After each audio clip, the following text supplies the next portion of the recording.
Coming to fourth news. ప్రశ్న Raavan AP రాజకీయం ఇప్పుడు ఇతని చుట్టే తిరుగుతోంది. కామెంట్స్, కేసులు, అరెస్టులు, ఆపై వరుసగా నేతల నుంచి రియాక్షన్స్. రావణ్ కి సంబంధించి ఇప్పుడు కొత్త వివాదం తెరపైకొచ్చింది. ఏంటా వివాదం? అసలు పోలీసులు ఏమంటున్నారు ఇప్పుడు చూద్దాం. యూట్యూబర్ బచ్చలకురి జోసెఫ్ అలియాస్ ప్రశ్న రావణ్ ఆకృత్యాలు ఒక్కొక్కటిగా వెలుగులోకి వస్తున్నాయి. రావణ్ ఫోన్లో ఉన్న వీడియోస్ ఇప్పుడు సంచలనంగా మారాయి. ఫోన్ డేటాలో కీలక ఆధారాల్ని గుర్తించారు పోలీసులు. ఫోరెన్సిక్ ల్యాబ్ నివేదికతో షాకింగ్ విషయాలు వెలుగులోకి వచ్చాయి. అమాయక యువతులని రావణ్ లైంగికంగా వేధించినట్టు పోలీసులకి సమాచారం అందింది. అశ్లీల వీడియోస్తో బ్లాక్మెయిల్ చేసినట్టుగా ఆధారాలు కూడా సంపాదించారు.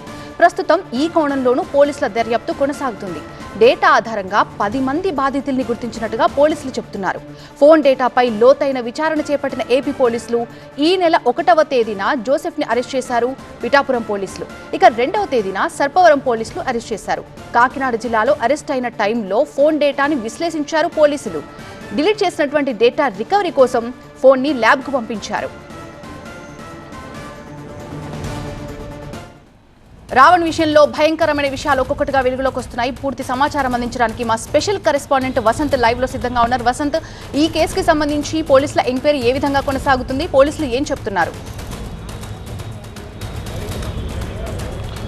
సో ఒకవైపు ప్రశ్న రావణ్ అలియాస్ జోసెఫ్ వ్యవహారం రాజకీయ ప్రకంపనలు కూడా సృష్టిస్తూ ఉంది. ఆ రావణ్కి మద్దతు ఇచ్చేటటువంటి వారి విషయంలో ఒకవైపు ముప్పేట అధికార పార్టీ నేతలు కూడా దాడి చేస్తున్నారు. కానీ ఈ వ్యవహారంలో ఇప్పటికే జైళ్లు, బెయిల్లు, అరెస్టులు, రిమాండ్ల ప్రక్రియ కొనసాగుతున్నటువంటి నేపథ్యంలో పోలీసుల విచారణలో ఆసక్తికరమైనటువంటి అంశాలు వెళ్ళలోకి వచ్చినట్టు తెలుస్తోంది.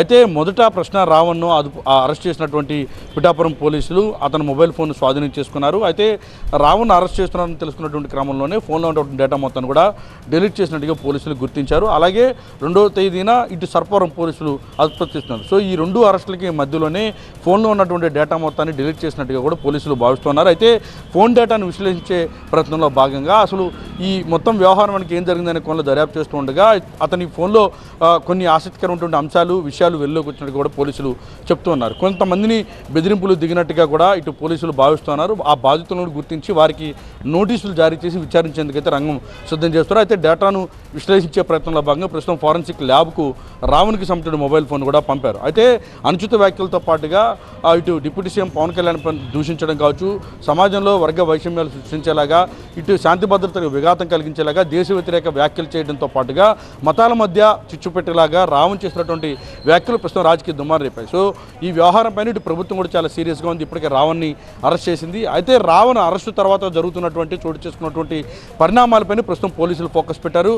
అందులో భాగంగానే అతను మొబైల్ ఫోన్ స్వాధీనం చేసుకుని డేటా అనాలిసిస్ కోసం ప్రస్తుతం ఫోరెన్సిక్ ల్యాబ్కు తరలించారు. అయితే ప్రిలిమినరీగా పోలీసుల విచారణలో రావణ్కి సంబంధించి దాదాపు 10 మంది బాధితులు ఉన్నట్లు కూడా పోలీసులు చెప్తున్నారు. అయితే ఆ బాధితుల్ని పిలిచి విచారించిన తర్వాత ఈ మొత్తం విషయాలను కూడా వెల్లడిస్తామని కూడా పోలీసులు స్పష్టం చేస్తారు. ఇప్పటికే గన్నవరంలో నమోదైనటువంటి కేసులో రావణ్ నెల్లూరు సెంట్రల్ జైల్లో రిమాండ్ ఖైదీగా ఉన్నారు. అతన్ని ఇప్పటికే పోలీసులు కస్టడీకి కోరినటువంటి నేపథ్యంలో రేపు కస్టడీ పిటిషన్ పైన విచారణ జరగబోతుంది. ఇప్పటికే 10 రోజుల పాటు రావణ్ని కస్టడీకి కోరారు. అయితే రావణ్ వెనక ఎవరున్నారు, ఎవరెవరు ఈ కేసులో ఇన్వాల్వ్ అయ్యి ఉన్నారనే కోణంలో కూడా దర్యాప్తు చేస్తున్నారు. ఎందుకంటే దేశ సమగ్రతకు భంగం కలిగించేలాగా రావణ్ వ్యవహరిస్తున్నారు. ఇటు టెర్రరిస్టులకు సంబంధించి ఉగ్రవాదులు ఎవరైతే మావోయిస్టులు ఉంటారో ఆ భావజాలాన్ని ముఖ్యంగా యువతలో ప్రేరేపించేలాగా ప్రయత్నం చేస్తున్నారని రావణ్ పైనటువంటి ప్రధాన అభియోగాలు. సో ఈ అభియోగాల నేపథ్యంలోనే అరెస్ట్ కావడం, మరోవైపు అనుచిత వ్యాఖ్యల కేసులో అరెస్ట్ అయ్యి బెయిల్ రావడంతో అతని మొబైల్ ఫోన్ స్వాధీనం చేసుకుని కొన్ని డిజిటల్ ఎవిడెన్స్లను సేకరించిన తర్వాత రావణ్లో మరో కోణం ఉంది, మరికొందరు ఇతనికి సంబంధించిన బాధితులు ఉన్నట్టు కూడా పోలీసులు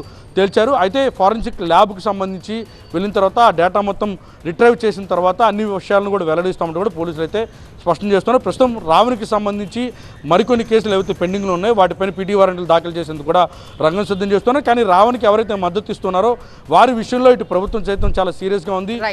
ఇటు సంఘ విద్రోహక శక్తిలాగా, సంఘ విద్రోహక కార్యకలాపాలకు పాల్పడేలాగా వ్యవహరించడం, కామెంట్స్ చేయడం, ప్రకటనలు చేయడం, ఇలాంటి వ్యవహారాలను ఎలా సమర్థిస్తారంటూ కూడా వాళ్ళంతా కూడా ప్రశ్నిస్తున్నారు. ప్రస్తుతం అతని పైన ఉపా యాక్ట్ కూడా నమోదైనటువంటి నేపథ్యంలో రిమాండ్ ఖైదీగా నెల్లూరు సెంట్రల్ జైల్లో ఉన్నారు.